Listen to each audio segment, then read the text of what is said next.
30 meters below the Atlantic, a man is found dead inside a sealed hotel room. No one entered. No water leaked inside. Every environmental sensor showed normal conditions, but the room had changed its air twice.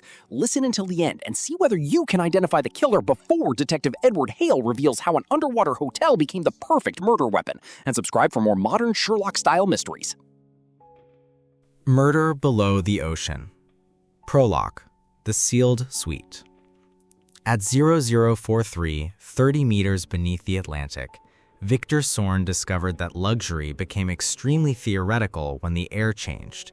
Suite 1 of the Nerida Abyss Hotel had been designed to make wealthy people feel they had personally conquered the ocean without suffering any of its inconveniences. The walls curved in polished dark wood and brushed bronze. Soft amber lights glowed beneath the furniture. A private bar held whiskey old enough to remember honest banking. The bedroom faced a single panoramic window 10 meters wide, beyond which black water pressed against reinforced acrylic with the quiet patience of something that had never signed a waiver. Schools of silverfish drifted through the blue exterior lights. Farther out, where the illumination failed, the ocean became a solid darkness without edges. The hotel brochure called the view infinite. Engineers called it 300 tons of water load distributed across a composite frame. Investors called it 12,000 pounds a night. Victor Soren called it late. He stood barefoot on the warm floor in a white shirt and suit trousers, jacket thrown across the sofa, tie hanging from one fist, phone pressed to his ear, watching a set of engineering documents glow on the wall display. He was 56, silver-haired, broad-shouldered, expensive without appearing decorated, and had spent 30 years developing the specific confidence of a man who believed every emergency was a negotiation that had not yet recognized him. "No, Damien, I said the opening is finished." The voice from the phone was loud enough to hear but not understand. Victor listened, jaw tightening. "I do not care that the minister is arriving at 9. Another burst from the phone. "Then let him cut the ribbon over an evacuation order. It will improve the photographs." Victor walked to the window. A pale ray slid over the glass outside, wings moving like dark silk. He barely noticed it. On the wall display, a structural diagram of the Eastern accommodation ring showed red marks around 3 pressure-balancing valves and 1 panoramic module joint. Across the top sat a file name that had already caused 2 arguments, 1 threat, and a dinner nobody had enjoyed. Nerida Final Commissioning, Suppressed Incident Logs. "I told you every habitat module passed full-depth cycling." The person on the phone answered. "No, listen carefully. I understand the difference between a leak and a pressure lack. I also understand what happens when guests discover that difference with their lungs." Victor ended the call before the answer arrived. He opened a message window, selected 4 recipients, attached the incident report, then stopped before sending. His thumb hovered over the screen. He was angry but not stupid. Anger sent evidence. Intelligence made copies first. He forwarded the file to a private address, added a time release, and typed a message beneath it.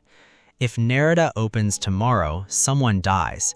He read it once, removed the word tomorrow, and replaced it with soon. Victor disliked statements that could be disproved by punctuality. Somewhere inside the wall, a pump changed pitch. The alteration was small, a thin mechanical rise beneath the constant ventilation and water circulation. Victor looked up. Nerida was never silent. No underwater structure was. Pumps moved seawater through thermal exchangers. Air handling units worked continuously. Pressure valves corrected tiny fluctuations. Steel expanded, seals adjusted, and the ocean pressed against everything with a force that did not become less dangerous merely because champagne was being served above it. The hotel lived through machinery. Tonight, one machine had started breathing differently. Victor glanced at the environmental panel beside the bar. Green indicators, interior pressure stable, oxygen normal, carbon dioxide normal, humidity 46%, temperature 21 degrees. The panel looked peaceful, which made him suspicious. Victor had funded too many technical systems to believe a green light was evidence of innocence. He touched the screen. The detailed display appeared, hesitated, then returned an access message. "System optimization in progress." "Optimization," Victor said to the empty suite, "the favorite word of people hiding invoices." He called the control room. The line rang twice, connected, and produced nothing but faint static. "Operations, this is Soren in Suite 1. No answer. "Ethan?" The static clicked. Then a voice came through, distorted by compression. "Mr. Soren, we are seeing a brief environmental correction in the East Ring. Please remain in the suite." Victor stared at the panel. "What correction?" "Minor pressure synchronization." "How minor?" "A delay. Within commissioning tolerances." "That is not a number." "We are stabilizing it now." "You told me commissioning was finished." Another pause. "Please remain calm." Victor smiled without humor. People only say that after removing the useful information. He ended the call and opened the suite door control. The inner seal was locked, not unusual at depth during environmental cycling, except there was no scheduled cycle. He pressed the manual release. The panel chimed politely. "Temporary pressure hold, door unavailable." Victor tried the intercom again, no response. The intercom crackled. "Use the emergency breathing unit, Mr. Soren." Victor stopped. The voice was calm, too calm. "What exactly is wrong with my air?" No answer. "Ethan?" The warning changed. Pressure compensation active. A sharp pain moved through Victor's left ear. His breathing remained possible, but each breath felt shallow, unsatisfactory, as though the room had quietly increased its price. He opened the emergency cabinet. Inside sat a transparent mask connected to a compact silver cylinder and wall line, designed to deliver a safe breathing mix during fire, smoke contamination, or pressure correction. The status light glowed green. Of course it did. Green lights were the official color of avoidable death. Victor pulled the mask free but did not put it on. He checked the cylinder label, regulator seal, pressure gauge. The seal appeared intact. The gauge showed full. He smelled nothing unusual. He lifted his phone. "This is Victor Soren, Suite 1. Environmental system has entered an unscheduled pressure compensation cycle. Operations is refusing details. Emergency breathing unit available but not yet used. Time 12:49. He turned the camera toward the wall display, capturing the green oxygen indicator beside the deviation warning, two messages disagreeing on the same screen. That was more honest than most board meetings. A dull creak passed through the panoramic window frame. Victor looked over. The sound came again, lower this time. Not a crack, not failure, structural movement under changing differential pressure. The vast acrylic window flexed by millimeters, exactly as designed, which was not comforting when standing beside it in socks. The intercom came alive. "Mr. Soren, put on the mask." Victor moved closer to it. "Open the door. We can't release the seal during compensation. You can stop the cycle. It has to complete." "Who initiated it?" Silence. Victor's breathing shortened. A faint tremor began in his fingers. He looked at the mask, then at the control panel, then at the door. The room gave him one apparent choice, which meant someone had arranged it. He pressed the manual alarm button. Nothing happened. He pressed again. The screen displayed, "Alarm routed to operations." How reassuring. He picked up the mask. The regulator gave a soft hiss. The air from it smelled clean, cold, almost metallic. Victor hesitated. His phone buzzed with an incoming message from an unknown number. "You were right. They never fixed the mixing valve." He stared at the words. Then another message arrived. "Do not use the mask." Victor dropped it. The mask struck the floor and continued hissing. The suite lights shifted from blue to amber. His vision blurred at the edges. Whether the room air was wrong, the pressure was wrong, or panic was finally collecting its fee, he could not tell. He crawled to the wall panel, opened the engineering override menu, and found every manual control locked behind operations authorization. "Ethan, if I die in here, you lose the hotel anyway." The reply came quietly. "You were going to take all of us down." There it was. Not a technical error, a motive with a voice. Victor leaned one shoulder against the wall. "You signed the reports. You forced the opening schedule. I'm stopping it. Now." "Yes." After the money cleared, after the press arrived, after the modules were occupied, Victor almost laughed, but his chest would not cooperate. That sounds like something you should tell the police. I'm trying to prevent panic. No, you're trying to survive it. The intercom clicked off. Victor looked at his phone. The timed release, the copied files, still there. Signal to the surface network showed intermittent. He pressed send. The message remained on uploading. Someone had restricted external data traffic from the suite. He changed networks, tried the maintenance channel, watched the progress bar move 2% and stop. The mask hissed beside him. Victor stared at it. Wrong mixture. If the anonymous warning was genuine, the mask would kill him faster. If it was false, refusing it would do the same. It was a good trap. Not elegant, but good traps rarely needed beauty once the victim understood them. His knees weakened. He moved toward the panoramic glass, using the furniture for support. Outside, fish scattered through the blue light. The ocean remained dark, enormous, indifferent. It had not entered the room. It did not need to. Human beings had built a machine to keep it out, then handed the controls to people with careers. Victor reached the window and pressed one hand against it. The acrylic felt cold. Moisture gathered beneath his palm. The room's humidity had spiked. A fine layer of condensation was forming across the inner surface as the temperature differential changed. His fingers left 5 clear tracks. Beyond them, something large moved at the edge of the lights. Not a monster, just a shark, probably, doing less damage than management. His phone recorded from the floor, camera tilted upward. Victor looked back at it. "This room is sealed," he said, fighting for breath. "The door never opened. Check the air system, check the emergency mix, check." The ventilation roared. A second compensation cycle started. The pressure in the suite shifted hard enough to make the window frame groan.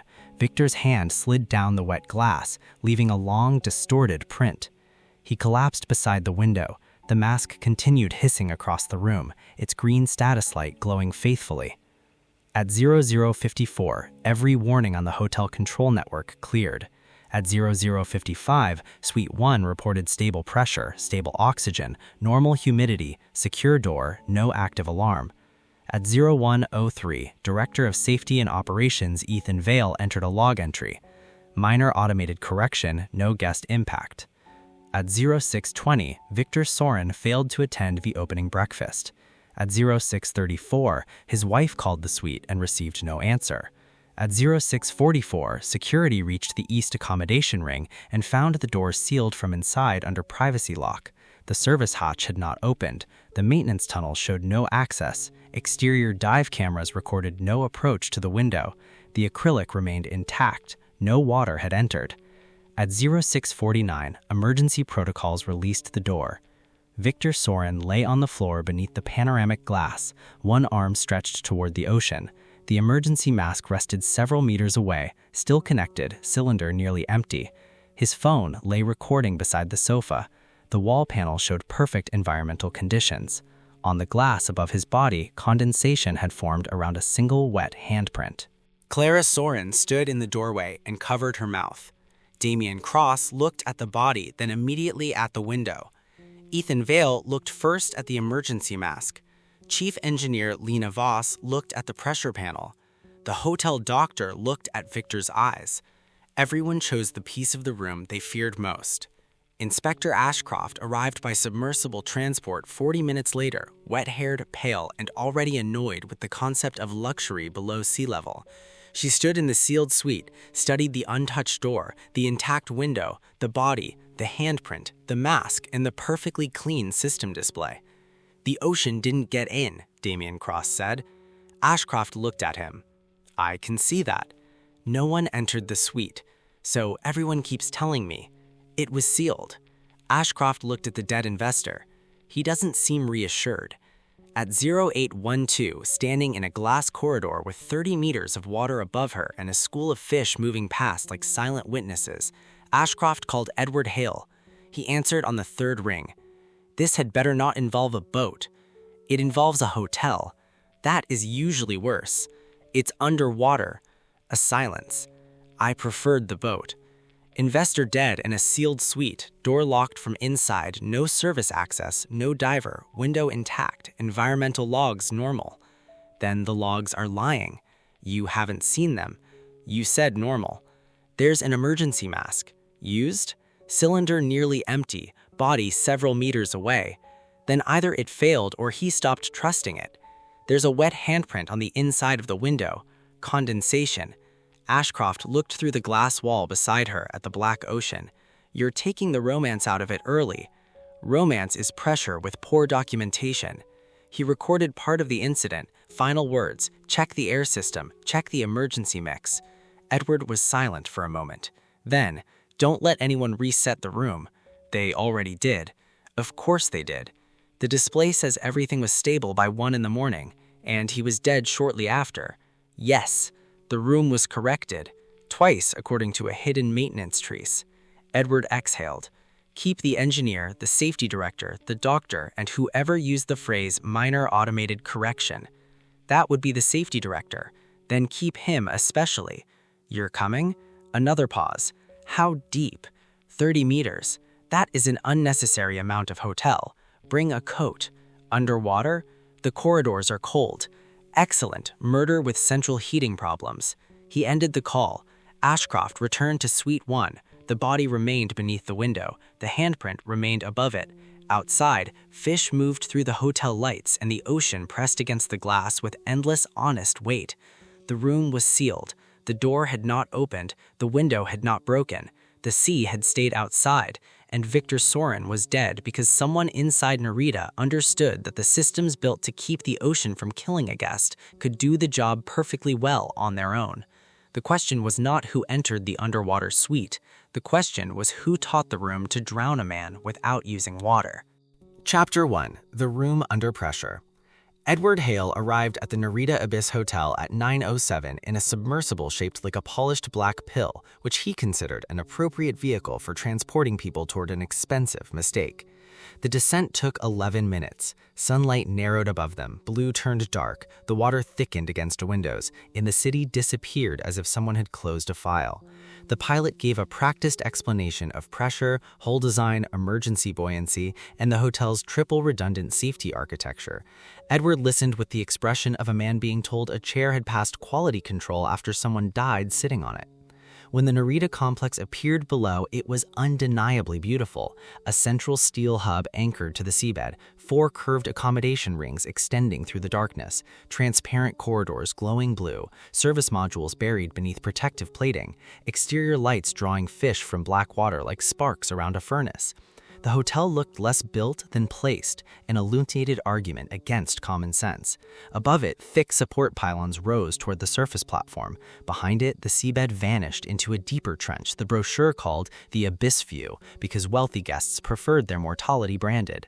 Edward stepped through the arrival lock, waited while the pressure equalized, and found Ashcroft on the other side wearing a visitor badge, a dark coat, and a look of a woman who had already heard the phrase completely safe too many times before breakfast. "You look disappointed," she said. "I was promised an underwater hotel. This is an aquarium with shareholders. You'll like the room. Someone died in it. That's why."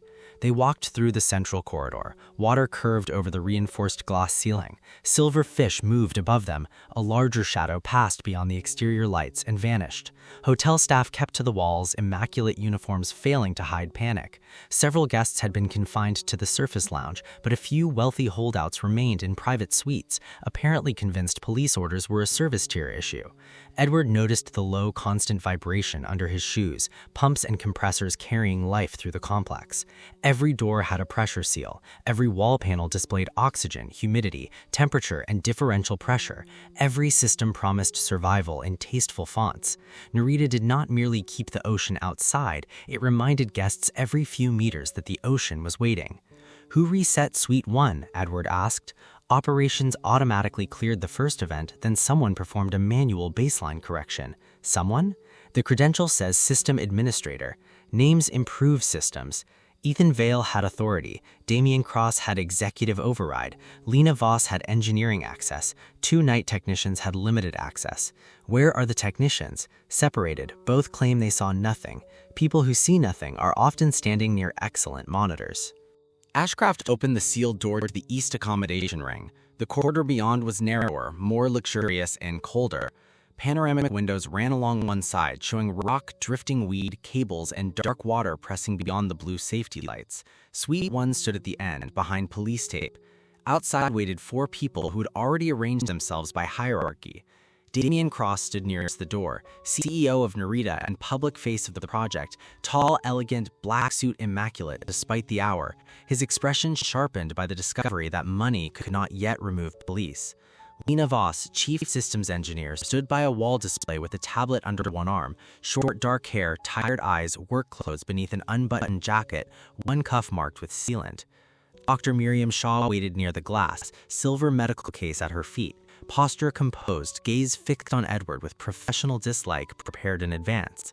Ethan Vale stood slightly apart in a Navy operations uniform, broad-shouldered, close-cropped hair, the calm, practical face of a man who had spent years telling frightened people that alarms were under control. He looked at Edward only once, then at the suite door.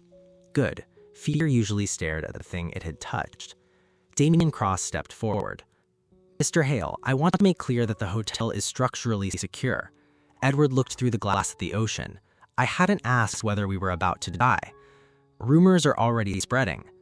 A man died in your sealed flagship suite. Rumor is currently showing restraint. This was an isolated event. Ashcroft sighed.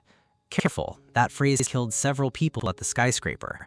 Damien looked at her, uncertain whether she was joking. She wasn't. Lena Voss said the structure is stable, environmental systems are more complicated. Edward turned to her. That sentence has useful bones. Ethan Vale said we experienced a brief pressure compensation fault. The suite returned to normal parameters automatically. With no guest impact? Ethan asked. Ethan's face remained calm. That was the preliminary system status. The guest is dead. No, that entry was written by you at 1:03 a.m. Ethan's eyes narrowed slightly. I followed available data. Edward looked at Ashcroft. Available data, the official diet of dead men. He entered Suite 1. The room had been preserved badly, but not hopelessly. Victor Soren's body had been removed for examination, leaving a marked position beneath the panoramic window. The handprint remained on the glass, now faint but visible under forensic lighting. Palm, 5 fingers, a long dragged smear downward.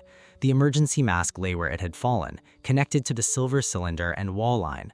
The cylinder gauge rested near empty. The mask's green status light had finally died. The wall panel displayed normal pressure, normal oxygen, normal humidity, normal temperature. Everything normal except the murder. Edward stood without moving for several seconds, listening. Low ventilation, pump vibration, a periodic metallic tick from the window frame. The suite smelled faintly of whiskey, expensive wood, cleaned air, and something mineral beneath it, dry and sharp.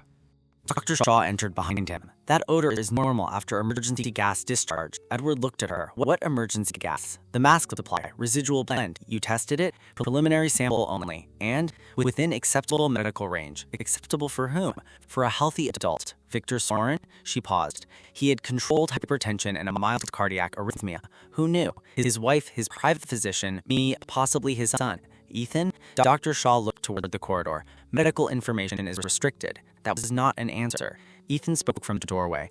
I knew he had a heart condition. We required disclosure for submerged residency. Edward looked at him. And you knew which environmental shifts could make it dangerous. I oversee safety, not clinical care. Another profession hiding behind a noun. Lena crouched beside the wall panel and opened a technical overlay. The suite atmosphere did change twice. Damien snapped. Lena. She did not look at him. The visible log shows 1 automated correction. The maintenance mirror shows 2. Edward moved beside her. Times? First event began at 004618. Pressure differential increased by 32 millibars over 90 seconds. Humidity rose. Oxygen dipped slightly but stayed above emergency threshold. Second event began at 005137. Shorter, sharper. Pressure correction. Ventilation isolation. Emergency mix line activation.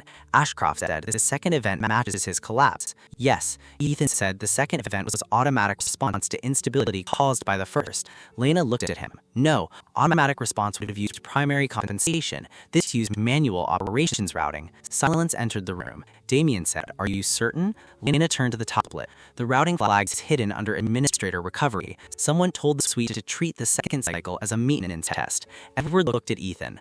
Minor automated correction. Ethan's jaw tightened. That was what the dashboard showed. After you reset it, I did not initiate the cycle. Good, we have advanced from impossible to denial. Edward walked to the emergency mask. He crouched, examining the regulator, hose, cylinder seal, and wall connection. The portable cylinder and the central line shared a mixing valve. If pressure fell, the mask could draw from the cylinder. If the suite entered compensation mode, it could receive additional flow from the wall line. The system had redundancy. Redundancy was useful because it gave murderers choices. He lifted the mask slightly with a gloved hand and studied the inner surface. Condensation inside. Dr. Shaw said he breathed through it. For how long? Impossible to say. No, difficult. Different word. He looked at the strap. It had been pulled loose but not secured around the head. Victor had held the mask to his face or tested it, then dropped it. The inside edge bore 2 shallow pressure smears, not enough for prolonged use. The cylinder was nearly empty because it continued venting on the floor. That meant the empty cylinder proved almost nothing. Convenient. Too convenient. The mask didn't kill him by volume, Edward said. It frightened him by possibility. Damien frowned. What does that mean? It means someone wanted us staring at the empty cylinder. Dr. Shaw said his recording suggests he distrusted the mixture. Yes, because someone warned him not to use it. Ashcroft held up Victor's phone and an evidence sleeve. Unknown messages. They never fixed the mixing valve. Do not use the mask. Sent through the hotel's internal guest network. Source concealed. Lena looked up. Internal messages can only be routed through operations, concierge, or engineering service accounts. Ethan said, or spoofed through compromised guest access. Edward looked at him. You have an answer prepared for every system. That is my job. No, your job was preventing a man from dying in one. Ethan's calm thinned. Victor Soren's widow entered without permission. Clara Soren was in her 40s, controlled, elegant, wearing black before anyone had officially called the death murder. Her face looked exhausted rather than broken. Behind her stood Noah Soren, Victor's son, 30 at most, pale, unshaven, furious at everyone equally. Ashcroft moved toward them. You were asked to wait. Clara looked at the body marker beneath the glass. I have waited through 12 years of Victor calling danger strategy. Noah stared at Ethan. He killed him. You all killed him. You opened this place knowing it wasn't ready. Clara said, not here. Where then? The champagne room. Edward watched them. Family grief was useful but noisy. Corporate grief was quieter and usually billed. He pointed to the handprint. Mrs. Soren, did Victor have a habit of touching the glass? Clara looked at him as if the question offended the dead. No. Claustrophobic? He would have denied it. That wasn't the question. Yes, mildly. Enclosed lifts, aircraft turbulence, anything he couldn't control. Dr. Shaw said he passed all psychological screening. Edward looked at her. People often pass tests designed by those selling the room. Noah said he hated the suite. Everyone turned. Clara's face tightened. Noah. He told me yesterday it felt like sleeping inside a sealed watch. Edward looked at him. Why did he stay? To prove he wasn't afraid. Finally, a rich man answer that makes sense. Damien stepped closer. This is becoming offensive. Edward looked around at the sealed room, the emergency mask, the dead investor's handprint, the ocean outside. Then we've reached the useful part. He walked to the panoramic glass. The handprint had formed in condensation, but the surrounding moisture pattern mattered. The glass should have fogged evenly during a humidity spike. Instead, the upper left section showed a clearer band, then a sudden heavy bloom near the body position. Temperature had changed locally. Edward traced the pattern without touching. Lena, which system cools this panel? Perimeter thermal loop, prevents interior condensation and controls acrylic stress. Did it change during the incident? She checked. Yes, it dropped 4 degrees during the first cycle. Why? It shouldn't have. During the second? Recovered suddenly. Edward looked at the handprint. So the famous wet hand was not water entering from outside. The interior glass cooled, humidity rose, Victor touched it, and the system re-warmed after he collapsed. Condensation formed around the oils and heat pattern of his hand. Damien said, then it proves nothing. It proves the room changed more than the main display admits. Ethan said, environmental systems interact. One correction can affect several loops. True, but oxidants are messy. Your logs are clean. Edward moved to the wall panel and removed the cosmetic cover after Ashcroft authorized it. Behind the panel were labeled modules and a service port. On the edge of the port, barely visible, sat a crescent of white mineral residue. Lena leaned in. That shouldn't be there. What is it? Dried brine aerosol, service loop contamination. Damien looked alarmed. Seawater? Not in the suite, in the technical line. Someone opened the exterior pressure service manifold recently. Edward looked at Ethan. Who can access it? Engineering. Lena shook her head. Engineering and operations safety, it requires dual authorization. Ashcroft asked whose credentials were used. Lena opened the service history. Her face went still. Mine. Damien looked at her. Lena? She ignored him and scrolled. And Ethan's. Everyone looked at Ethan. He stepped forward. That proves a scheduled inspection. No inspection was scheduled, Lena said. Ethan's voice sharpened. You signed the commissioning completion. Under executive pressure. Damien said, careful. Lena turned on him. A man is dead in the module I warned you about. I am finished being careful for you. Good, Edward thought. The hotel had begun leaking people before water. Ashcroft asked, when were the credentials used? Yesterday at 1812, East Ring service manifold. The access session lasted 6 minutes. Camera? Ethan said, technical compartments do not have internal cameras for security reasons. Edward looked at him. Security reasons are becoming very hospitable. Lena added, but the hatch pressure sensor logs body mass transfer. Everyone stared at her. It measures load change to detect unauthorized equipment movement. Show us. She pulled up the record. At 1812, the hatch opened. Weight increase 84 kilograms. At 1818, weight decrease 79 kilograms. Ashcroft said, someone went in carrying 5 kilos and left without it, Edward said. Lena looked at the mask line. A replacement regulator. Ethan's face remained controlled. Or tools. Edward stood. Good, we now have a sealed suite, a false clean log, 2 environmental events, an internal warning sent to force distrust of the mask, and a 5-kilo object carried into the technical manifolds before the murder. Noah said, so who went in? Edward looked at the door, then the wall, then the ocean beyond the glass. Wrong room. Noah frowned. What? The killer did not enter this suite. Someone entered the system behind it. He turned to Lena. Where does the emergency mixing valve sit? Service spine, C, behind the eastern modules. Can it be adjusted for one suite? Yes. Can it make the room feel dangerous while keeping the main oxygen reading normal? Lena hesitated. Yes, by altering pressure compensation, humidity, thermal loop, and mask line routing without dropping overall oxygen below alarm threshold. Dr. Shaw said, that combination could trigger arrhythmia, panic, fainting. And then, if the second pressure correction was sharp enough, she looked toward the place Victor had fallen. Cardiac arrest, possibly cerebral injury, depends on his exact condition. Edward looked at Ethan. Did you know his exact condition? Ethan said nothing. Clara answered, yes, he did. The room tightened.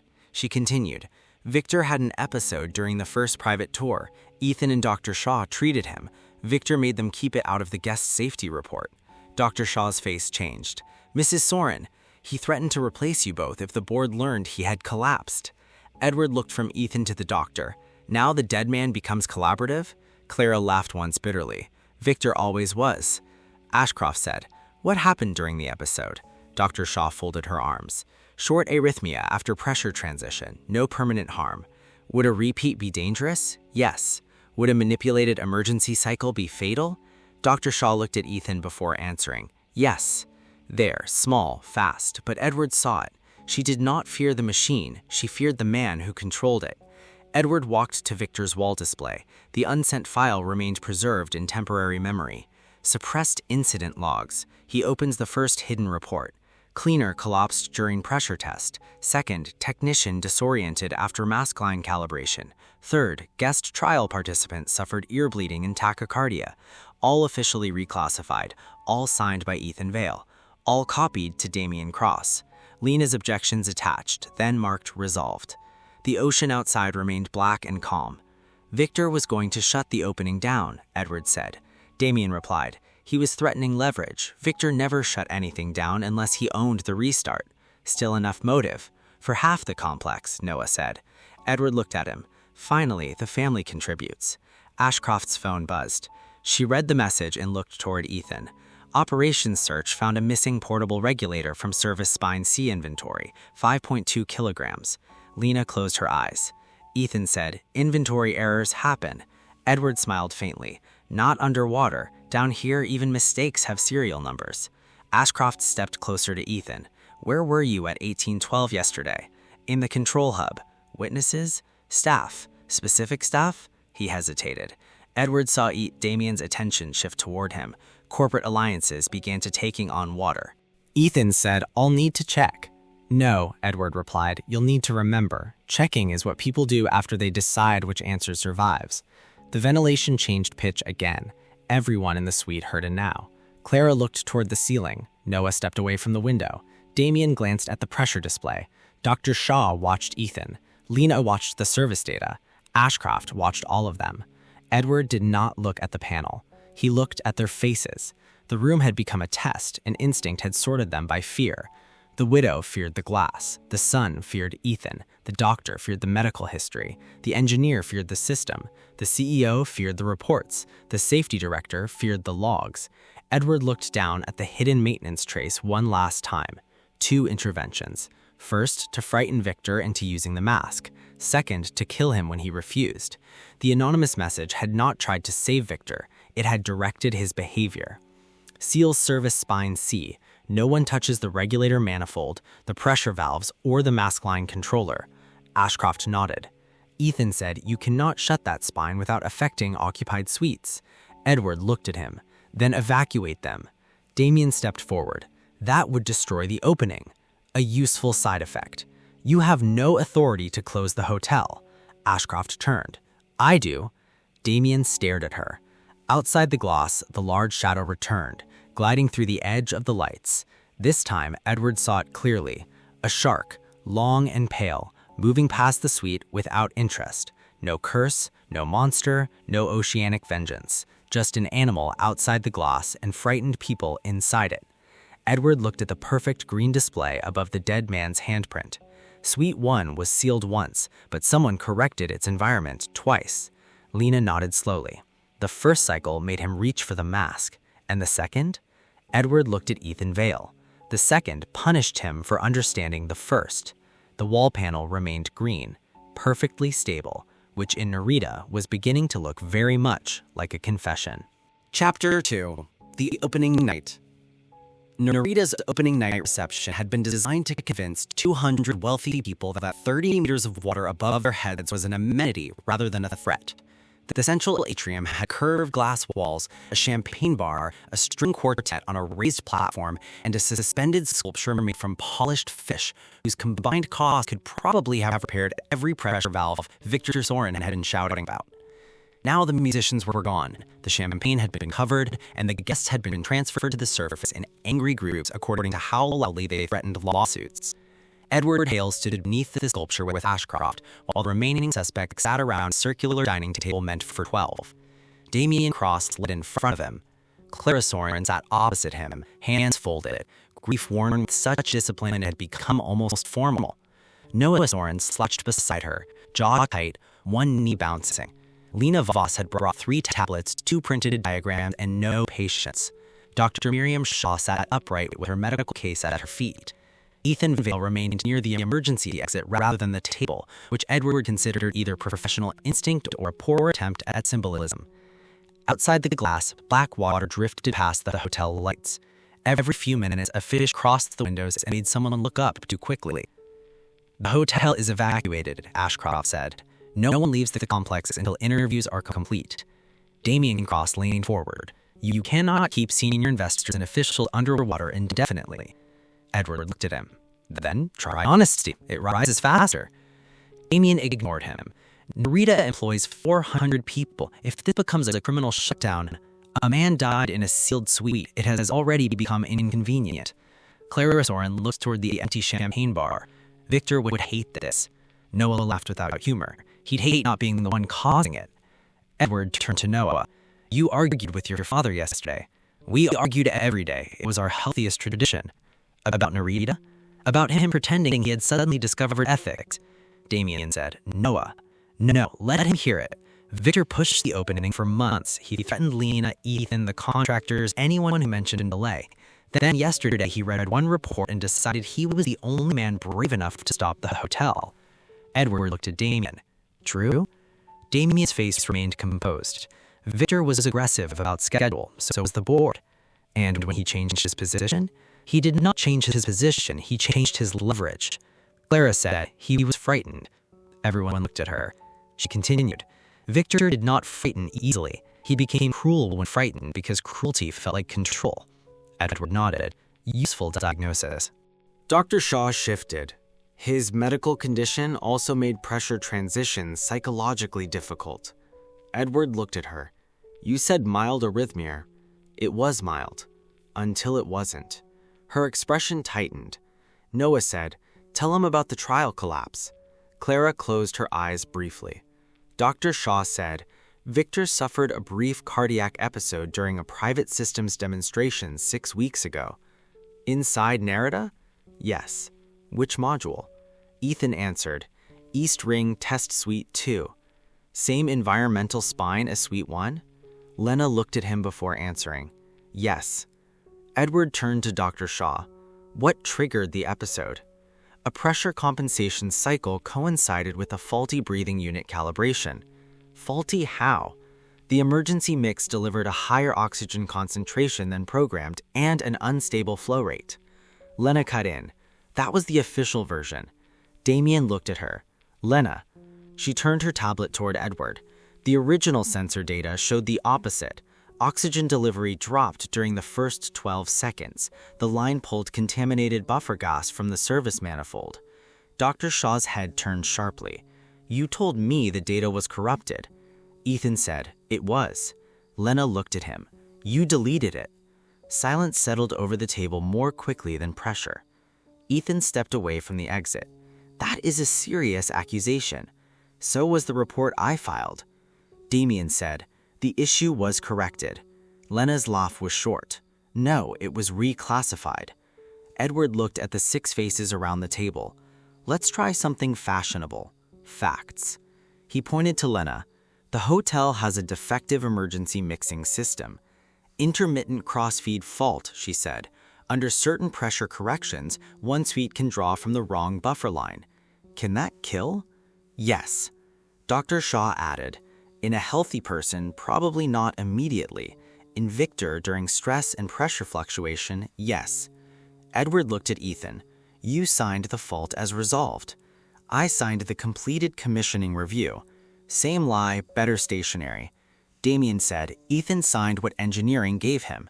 Lena turned. I never cleared the eastern spine. Damien's eyes hardened. You signed final readiness. I signed structural readiness. Operations attached environmental clearance afterward. Ashcroft looked at Damien. Who authorized that? He said nothing. Edward smiled faintly. Opening night has finally begun. Noah leans back. My father found out yesterday. That's why he said the hotel was lying about its lungs. Edward looked at him. Exact words? Noah nodded. He called me from the upper platform, said this place is lying about its lungs and Damien is selling tickets to the first breath. Damien's restraint cracked. Victor loved lines, especially when someone else would repeat them. No, Clara said. He used jokes when he was afraid. Edward watched Damien. The CEO feared the phrase more than the dead man. Good. Ashcroft opened Victor's recovered schedule. At 1800, private board dinner. At 1845, media rehearsal. At 1920, systems demonstration. At 2010, closed meeting in the observation lounge. At 2100, reception. At 2330, Victor returned to Suite 1. Who met him in the observation lounge? Damien said, the senior project team. Names. Me, Lena, Ethan, Dr. Shaw, Victor, 2 board representatives who are now on the surface. No family? Clara shook her head. Noah arrived after. Edward looked at Lena. What happened? She exhaled. Victor showed us suppressed incident logs, the cleaner collapse, the trial episode, 2 mask line failures. He demanded immediate closure. Damien said, he demanded control of the emergency announcement. Because he didn't trust you, Noah said. Because he wanted the press event redirected around himself. Clara looked at Damien. And you didn't? He ignored her. Ashcroft said, did anyone threaten him? Lena looked at Ethan. Ethan said, Victor threatened everyone, not the question. He held Ashcroft's gaze. I told him a full evacuation would cause panic and could itself create risk. Edward said, you objected to saving lives because saving them looked alarming. I objected to a controlled procedure. Management does love controlled emergencies. Bodies are less collaborative. Dr. Shaw spoke quietly. Victor also threatened to release his medical records and blame the hotel for his prior episode. Edward turned. Why would that matter to you? Because I signed the confidential assessment saying he was fit to remain submerged. Was he? Under normal operating conditions. Edward looked at the green system indicators around the atrium. Nerida has an unhealthy relationship with normal. Clara said, Victor planned to remove Damien after the opening. Damien stared at her. You don't know that. I saw the draft board resolution. Noah laughed. There it is, the family activity. Edward looked at Clara. And Ethan? Victor intended to report him. Ethan's expression stayed still, but his right hand closed once. Report him for what? For falsifying safety logs, for pressuring staff to sign completion, for the cleaner's collapse. Ethan said, Mrs. Soren was not part of operations. No, Clara replied, I was part of Victor. That meant reading whatever he forgot to hide. Edward turned to Noah. Your motive? Noah stared. You're asking if I killed my father. I'm asking how much you inherited. Clara said, Edward. He looked at Clara. People become offended by inheritance questions only when the number is interesting. Noah rubbed his jaw. My father was selling his family trust shares. I would have lost voting control. Did you know he planned to close Nerida? He told me after our argument. I thought it was another threat. Where were you at 12:46 a.m.? In the surface bar. Witnesses? 20. Drinking? Yes. Useful. Alcohol gives crowds excellent confidence and terrible memory. Edward turned to Clara. And you? In my suite, West Ring, alone. Did you message Victor? Yes. What? She looked at Ashcroft. I told him not to use the opening as a stage for another war. Did he answer? He wrote, this one deserves an audience. Edward nodded. Victor was not becoming nobler in death. Good. Saint made poor evidence. Ashcroft placed 2 printed internal messages on the table. Someone warned Victor that the mixing valve was still defective and told him not to use the mask. These messages came from a concealed service account. Who could send them? Lena said, engineering, operations, concierge administrators. Damien said, thousands of staff credentials exist. No, Lena replied, only 12 can route anonymously through the internal emergency channel. Edward looked at Ethan. You used that channel during training. So did Lena. She turned sharply. I never sent those messages. Ethan looked at her. Your credentials opened service spines C, and yours. And perhaps someone wanted to frame both of us. Edward said, perhaps. Murderers enjoy teamwork when everyone hates one another. Mara like young technician. We need maybe introduce a young tech witness. Let's introduce Jonah Pell, night technician. Ashcroft signals. A junior operations technician entered. Pale. Let's continue. The atrium door opened and a young technician stepped inside under escort. His badge read Jonah Pell, environmental systems. He looked 22 and already regretted engineering. Ashcroft said, Jonah monitored the East Ring last night. Edward looked at him. What did you see? Jonah swallowed. Nothing on the main board. That's the problem. Ethan said. Jonah. The young man flinched. Edward noticed. Continue before your supervisor and improve your memory. Jonah looked at the table. At 0045, Suite 1 dropped off a live environmental map for 3 minutes. Not alarmed, just gray. Maintenance isolation. Lena said. That requires administrator control. Yes. Who logged in? The visible ID was mine. Jonah's face had gone white. Ashcroft said, were you at the console? No, I was checking the West Ring pump noise. Who knew your password? Jonah looked at Ethan. Everyone else followed. Ethan's voice became colder. Operations credentials are shared during commissioning. Jonah shook his head. Not that one. You made me give it to you after the cleaner incident. Damien turned slowly. Ethan? Ethan looked at Jonah with open contempt now. You are confused. Jonah reached into his pocket and handed Ashcroft a folded printout. It was ugly, incomplete, and therefore valuable. At 004552, administrator routing entered Suite 1. At 004618, pressure compensation began. At 004803, emergency mask line opened. At 005111, Victor's manual alarm was muted. At 005137, second correction initiated. The user field did not show Jonah. It showed Eve Ops. Ethan stared at the paper. That can be fabricated. Edward looked at him. So can confidence. Yours is beginning to show brush marks. Damien stood. You told me the system acted automatically. Ethan turned on him. "And you told me the hotel opened no matter what the logs showed."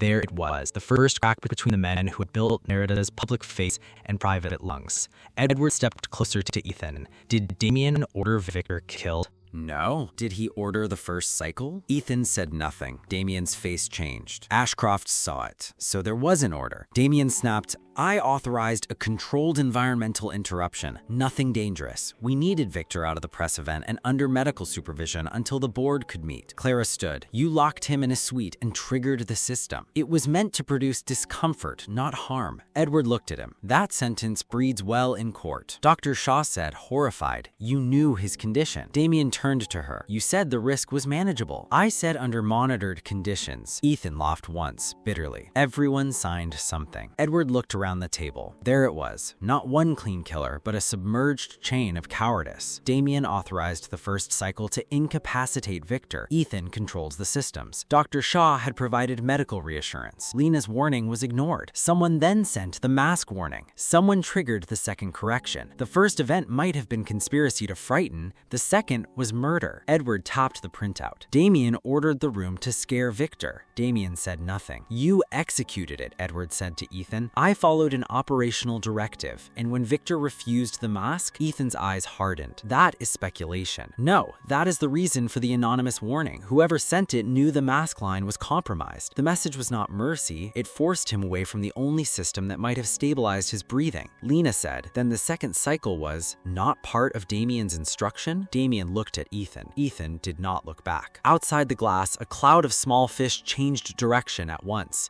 turning silver under the hotel lights. The movement was beautiful, coordinated, and caused by something larger approaching from the dark. Edward watched Ethan's face. This hotel is lying about its lungs, but one man here is lying about its hands. The ventilation hum continued beneath them. Quiet, controlled, normal. Ethan Vale looked toward the East Ring corridor, and for the first time, he looked less like the man protecting the hotel than the man calculating whether it still had another exit. Chapter 3. The Fault Line. Service Spine C ran behind the eastern accommodation ring like the hotel's exposed nervous system. Narrow steel passage, low ceiling, pipes marked with color band, pressure valves, electrical trunks, breathing gas lines, thermal loops, sensor boxes, emergency shutoffs, and enough warning labels to make Edward Hale wonder why the guest had been given champagne instead of wills. The passage was separated from the luxury suite by less than a meter of composite wall, but the difference was total. On one side, polished wood, soft light, ocean views, 12,000-pound beds. On the other, condensation, hot metal, rubber seals, maintenance grease, and the machinery performing every breath the brochure took credit for. Lena Voss led the way with Ashcroft behind her, then Edward, Jonah Pell, and 2 forensic officers. Ethan Vale had been kept in the central control hub under guard. Damien Cross had objected. Ashcroft had invited him to object from a police interview room. He had discovered flexibility. The service hatch closed behind them with a heavy seal, and the hotel's gentle public hum became a layered industrial noise. Pumps turning, regulators clicking, gas moving through lines, seawater pushing through thermal exchangers beyond the hull. Somewhere outside the steel wall, the Atlantic pressed inward with the patience of a creditor. Lena said, "This spine supports 6 suites. Air circulation is independent, but emergency compensation shares a buffer manifold." Edward looked at the pipes. Plain English. Each room breathes alone until something goes wrong, then they borrow lungs. And Suite 1 borrowed the wrong ones. Maybe. That word is wearing thin. They reached a recessed equipment bay marked East Ring Emergency Mixing Array. 3 regulator assemblies sat behind transparent covers, each feeding 2 suites. The unit serving suites 1 and 2 had fresh bolts, a newer pressure head, and a clean silver housing that looked almost decorative beside the older equipment. A yellow evidence marker had been placed beneath it. On the floor, dried white residue traced a thin crescent near the lower pipe joint. "Brine aerosol," Lena said, "from the exterior pressure service manifold. Someone opened the compartment without completing dehumidification. Yesterday at 1812? Yes. Using your credentials and Ethan's? Yes." Jonah stood near the wall, hands buried in his work jacket. Edward looked at him. "You've seen this regulator before." Jonah hesitated. "No." "Poor answer. Try the frightened version." Jonah glanced toward Ashcroft. "There was another one here last week." Lena turned sharply. "What?" The housing was darker, scratched near the serial plate. I logged a vibration complaint. Why didn't I get it? Jonah gave a small, hopeless laugh. You did. Operations marked it duplicate and closed it. Edward looked at the new silver housing. So the regulator was replaced? Lena crouched beside it without touching. This model is not approved for occupied modules. It's a commissioning unit. What's the difference? It responds faster but less smoothly. During a pressure correction, it can overshoot the oxygen buffer ratio before stabilizing. Dr. Shaw's earlier phrase returned to Edward, within acceptable medical range. Acceptable ranges are often where people hide unacceptable seconds. Could it recreate Victor's previous collapse? Ashcroft asked. Lena looked at the regulator and at Jonah. Yes, Jonah's face went pale. Edward noticed. Not Victor's collapse, he said. The cleaner's. Jonah looked at him. How did you... People keep calling it a panic episode. That usually means someone survived an engineering failure without enough authority to rename it. Lena opened an old maintenance archive on her tablet. The incident had occurred 7 weeks earlier during night cleaning in East Ring Test Suite 2. The worker's name was Elena Ruiz, 34, contract cleaner. She had collapsed during an unscheduled compensation cycle, been treated for hyperventilation and panic, and dismissed 2 days later for failure to follow submerged environment protocols. Ethan Vale had signed the investigation. Dr. Miriam Shaw had signed the medical summary. Damian Cross had signed the confidentiality settlement. Edward read the page. Efficient. The machine fails, the cleaner becomes emotional, and management develops excellent handwriting. Jonah said she wasn't panicking. Everyone looked at him. He swallowed. I was on the night shift. I found her. Her lips were gray. The pulse monitor showed low oxygen. Lena stared. You never told me. I told Ethan. He said the portable monitor was miscalibrated. And the mask? Jonah looked at the new regulator assembly. She had one on when I found her. She kept pulling it away and saying it made things worse. Edward leaned against the wall. Where is the original regulator? Jonah's eyes moved toward the far end of the passage. Good. The old unit was found inside a ballast storage locker behind 3 sealed coils of emergency hose. Someone had wrapped it in a thermal blanket and removed the serial plate, which was the mechanical equivalent of shaving before a police lineup. It weighed 5.1 kilograms. The weight matched the object carried into Service Spine C at 1812 and left behind. The new regulator had been installed in its place. Forensics found fresh tool marks around both housings, traces of white marine sealant, and a cut safety tag inside the locker. Lena held the damaged tag under the inspection lamp. This was cut with a hooked rescue blade. Ashcroft asked, common tool? Operation Safety carries them. Engineering uses straight cutters. Edward looked at Jonah's belt. Straight utility knife. Lena's kit. Ceramic snips. Ethan Vale's belt, currently sealed in evidence upstairs, had held a hooked marine rescue knife. Convenient, Ashcroft said. No, convenient would be a name engraved on the regulator. This is merely rude. Lena examined the old unit's internal channel through the transparent evidence sleeve. The buffer gate has been altered. How? A restriction insert. During emergency draw, it would reduce breathable flow and increase inert buffer intake for several seconds. Enough to kill? Not immediately. Enough to cause dizziness, hypoxia, arrhythmia, panic, especially in Victor. Edward looked at the new silver regulator still mounted in the array. So someone removed the dangerous unit before the murder and replaced it with a fast commissioning model. Ashcroft frowned. Why remove the murder weapon before the murder? Because the murder weapon wasn't the murder. Lena understood first. It was the demonstration. Edward nodded.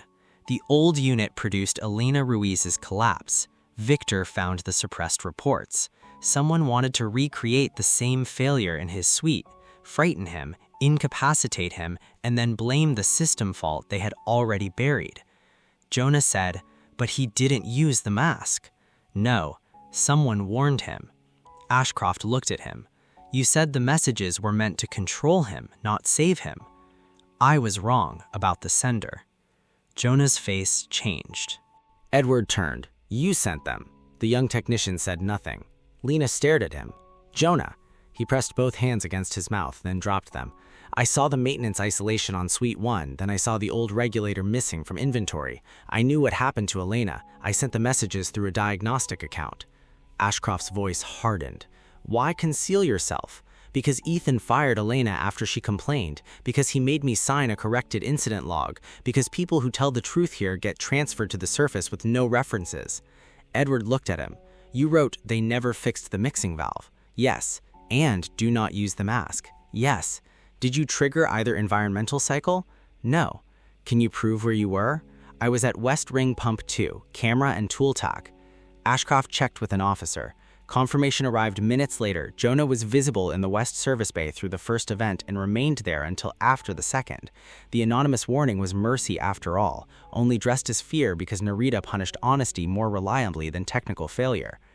Edward looked back at the equipment bay.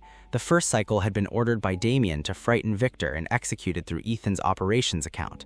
The altered regulator was supposed to repeat the earlier collapse. Jonah warned Victor. Victor refused the mask. The plan failed. Then the room changed again. Show me how the second cycle was initiated, Edward said. Lena opened the local controller history. The first event had been routed from the central control hub at 0046 under eval ops. The second event at 0051 showed the same credential but a different device signature. Local maintenance console, Lena said. Here? Farther down, pressure junction C1. They walked another 20 meters through the spine. The passage narrowed around a bundle of reinforced gas lines and ended at a small control station facing an emergency inspection porthole.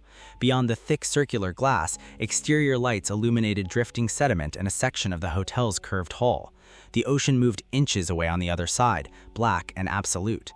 The local console was built into the wall beneath a fold-down work shelf. Its visible log had been cleared. Its internal memory had not. Lena read the entries. 004958, local panel awakened. 005011, Suite 1 manual alarm muted. 005137, secondary pressure correction initiated. 005204, ventilation isolation extended. 005412, full reset. Ashcroft looked down the empty passage. So the killer was standing here. Yes. Access record? Deleted. Edward crouched beside the console. A fresh boot scrape marked the lower frame. On the shelf lay a dried circle from a coffee cup. Beside it, almost invisible, a dark blue thread had caught under the hinge. Operations uniform. Useful, but uniforms could be borrowed. He looked at the inspection porthole. A faint reflection of the passage ran across it. Whoever stood at the panel could see the suite environmental feed on the screen, but not Victor himself. They would know his alarm status, mask flow, movement sensors, and pressure response. Could the panel tell whether Victor used the mask? Edward asked. Lena nodded. Flow sensor. The cylinder venting would register, but the face seal sensor would show no pressure resistance. So the person here knew the mask was running on the floor. Yes. And the motion sensor showed Victor still moving. Yes. Ashcroft's expression hardened. Then the second cycle was deliberate. It was responsive, Edward said. That is worse. Jonah stared at the panel. He knew Victor didn't take the bait. Edward looked toward the block water outside the porthole. The first cycle belonged to Damien's plan. Frighten Victor, trigger a medical episode, delay the announcement. The old management favorite, harm without consequences. And the second? Ashcroft asked. Someone stood here, watched the first plan fail, muted Victor's alarm, isolated ventilation, and increased the pressure correction until his heart stopped. Lena touched the edge of the console, then pulled her hand back. Only Operations Safety knew the local panel could override the suite after central isolation. Who trained them? Ethan. Who else? I wrote the procedure. Dr. Shaw observed the medical test. Damien attended one commissioning demonstration. Ashcroft said, still 4 people with knowledge. 3, Edward replied. Damien was in the atrium at 0051 with 40 witnesses. Lena was in the engineering briefing room on recorded conference. Dr. Shaw claims she was in the clinic. Claims? Her clinic camera lost 6 minutes. When? 0048 to 0054. The passage became colder without changing temperature. Ashcroft called the clinic team. Nerida's medical bay access badge had opened at 0031 and closed at 0112.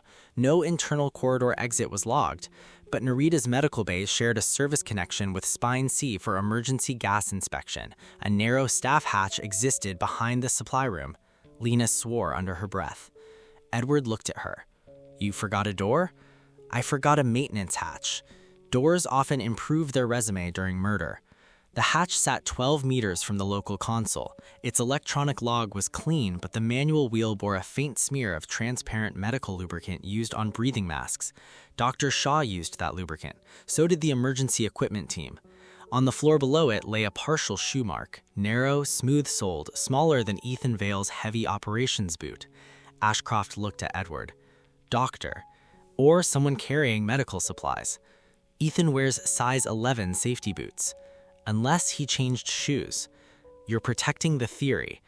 "No, I'm refusing to marry it before dinner." Lena opened the local console's audio buffer. The system stored 5 seconds before and after spoken maintenance commands for compliance review. Most clips had been deleted. One damaged fragment remained, from 0051. Static filled the passage, followed by Victor's voice bleeding through the intercom line, weak but recognizable. "If I die in here, you lose the hotel anyway." Then another voice answered, "You were going to take all of us down." The recording broke into static. Ashcroft looked at Ethan's name on the console screen. His voice. "Likely," Edward said. "Likely?" Compression changes pitch, metal passages distort consonants, and people hear guilt very clearly after they decide who owns it. Jonah said it sounded like Ethan. Lena did not answer. That mattered. Edward turned to her. "You disagree?" She looked toward the porthole. "I've heard him use that sentence before." "When?" "After Elena Ruiz collapsed." The ocean moved beyond the glass. A small fish struck the exterior light, turned, and vanished into blackness. Lena continued. "Ethan said Victor's scheduled pressure was going to take all of us down." Damien answered, "Then make sure the reports don't." Ashcroft's jaw tightened. Edward looked at the console again. The phrase might belong to Ethan. It might also belong to a group that had repeated its excuses until they sounded shared. The voice fragment was important, but not enough. Not yet. A forensic officer called from the ballast locker. Beneath the thermal blanket that had hidden the old regulator, they had found a disposable medical oxygen key, the small metal tool used to open and test emergency cylinders. Dr. Shaw carried one. Ethan's rescue kit carried one too. This case had begun as a sealed room and was becoming a meeting of accessories. Edward walked back toward the mounted regulator. He stopped halfway, staring at the pipes. "What is the fault line?" he asked. Lena frowned. "The crossfeed between the emergency mask line and pressure buffer." "No, physically." She pointed to 2 parallel pipes running above them. "The breathable line is silver-banded. Buffer line is gray. They join at the regulator manifold. And if someone swapped the regulator, the room could receive a pressure correction while the mask drew the wrong mix. But Victor refused the mask. Yes. So the second cycle killed him another way. Dr. Shaw had said a sharp pressure correction could trigger arrhythmia, yet the actual differential was only tens of millibars, uncomfortable, dangerous for Victor, but not reliably fatal. Someone who wanted certainty needed more than pressure. Edward looked at the second cycle beta. "Lena, the oxygen reading stayed normal, according to the main sensor." "Which sensor?" "Wall unit in Suite 1. "Where does it sample?" "Near the ceiling return." And Victor was on the floor. She went still. Jonah whispered, "Stratification." Lena opens the raw secondary sensor data. Nerida had floor-level maintenance sensors used only during commissioning, invisible on guest displays. Suite 1's lower sensor had registered a sharp oxygen drop during the second cycle, far below the ceiling reading, because heavier buffer gas had entered low through the emergency compensation vent and pooled near the floor. Victor had collapsed into it. Ashcroft stared at the graph. The pressure didn't kill him. Edward shook his head. It put him on the floor. Lena finished the thought. Then the gas did. The room had not drowned Victor Soren in water. It had drowned him in air that could no longer keep him alive.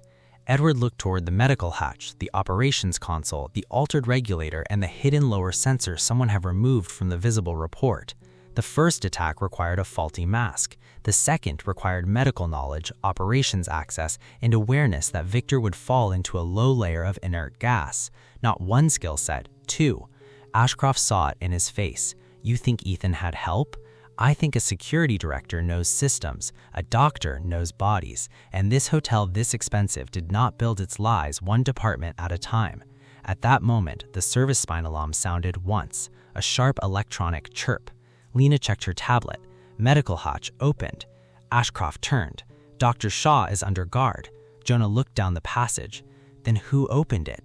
The lights flickered. From somewhere beyond the hatch came the metallic snap of a pressure lock releasing. Edward looked into the dark corridor. Chapter 4. The Emergency Mask. The medical hatch opened with a metallic snap, and the service spine immediately began to try to kill the evidence. A white warning light flashed over the local console. Valves opened somewhere behind the walls. The industrial hum deepened into a roar, and cold gas pushed through the lower vents hard enough to send dust, salt residue, and then a dark blue thread beneath the console skittering along the steel floor. Lena Boss looked at her tablet, swore, and grabbed Jonah Pell by the shoulder. Decontamination purge, full-line flush. Ashcroft turned toward the hatch. Who triggered it? Clinic terminal, Dr. Shaw's authorization. Edward looked down the passage. A pale mist was already crawling close to the floor. Not water vapor, but condensed moisture created by the sudden temperature drop around the gas outlets. The oxygen indicator above the hatch shifted from green to amber. "Move," Lena said. "Masks first. Questions after breathing." Emergency respirator cabinets stood at intervals along the spine. Lena broke the seal on the nearest one and pulled out 3 compact masks. Ashcroft handed one to Jonah. Edward took another, examined the valve for half a second too long, then fitted it over his mouth and nose. The mask delivered cool air with a steady hiss. Good pressure, clean flow, no metallic taste, no hesitation. The system worked perfectly when nobody important was trying to manipulate it. The floor-level mist climbed past their boots. Jonah staggered before securing his mask. Edward caught his jacket and shoved him toward the hatch, while Lena entered an emergency isolation command. The console denied her twice. On the third attempt, the passage lights turned red. "Someone locked local cancellation," she said through the mask. Ashcroft's voice came muffled. "Can we reach the medical bay? 30 seconds if the hatch stays open. And if it closes, we become a training video." Edward pointed toward a small respirator cabinet beside the local console. Its door stood slightly open. One mask hung inside, but the cartridge seal was different from the others. Newer plastic, fresh adhesive, hurried replacement. "Take that unit," he said. Lena stared at him. Now? It had already survived one murder. Ashcroft pulled it free as they moved. The service hatch began closing automatically. Jonah squeezed through first, then Lena. Edward held the wheel while Ashcroft passed the respirator cabinet unit across. The hatch alarm screamed. The steel door pressed against Edward's shoulder until Ashcroft seized his coat and dragged him through. The hatch sealed behind him with a heavy thud. The medical supply room on the other side smelled of disinfectant, rubber, and an expensive panic. A uniformed officer stood beside Dr. Miriam Shaw, who was seated at a terminal with one hand still resting near the controls. Her face was pale. Ashcroft tore off her mask. "You were told not to touch any system." Dr. Shaw looked at the closed hatch. "The line had to be flushed." "Why?" "Possible contamination. Evidence contamination or breathing contamination." Dr. Shaw said nothing. Edward removed his mask and placed it carefully on a metal tray. "You nearly filled the spine while 4 people were inside. I saw the access warning. I assumed it was clear." "No, you assumed a purge would erase whatever remained in the lines." Her eyes moved toward the respirator Ashcroft had carried from the local cabinet. Small movement, large answer. Edward pointed at the mask. "You recognize that mask. It is standard service equipment. That sentence should be printed on prison walls." Lena took the unit and checked the serial number. Station C3, local console respirator. Jonah leaned against a supply cabinet, breathing hard. "What's special about it?" "Nothing," Edward said, "which is why the killer needed it." Dr. Shaw looked away. Ashcroft stepped closer. "Did you trigger the decontamination purge to destroy evidence inside that mask?" "No. The command came from this terminal. My credentials are shared during medical emergencies." Edward looked at the officer. "Was anyone else in this room?" "No." Dr. Shaw closed her eyes briefly. The officer added, "She asked to retrieve Victor Soren's confidential medical assessment. She sat at the terminal. Then the spine alarm started." Edward nodded. "Shared by one person, efficient." Dr. Shaw looked at Ashcroft. "I was protecting patient confidentiality. The patient is dead. His condition could destroy his family's position in the company." Edward almost smiled. "There it is. Doctors usually hide behind privacy longer before reaching the share price." Clara Soren and Damien Cross arrived at the medical bay under escort, followed by Ethan Vale. Ethan had been brought because Ashcroft wanted every relevant face in one room. He saw the service respirator on the tray and stopped for less than a second. Edward noticed. Lena noticed too. Ethan said, "Why was Spine C purged?" Dr. Shaw looked at him. "You know why." He did not answer. Damien stepped between them. "What is happening?" Edward looked at him. "Your hotel attempted to clean its lungs while we were standing inside them. That was not authorized. Dr. Shaw disagrees with the terminal." Damien turned on her. "Miriam?" She stood.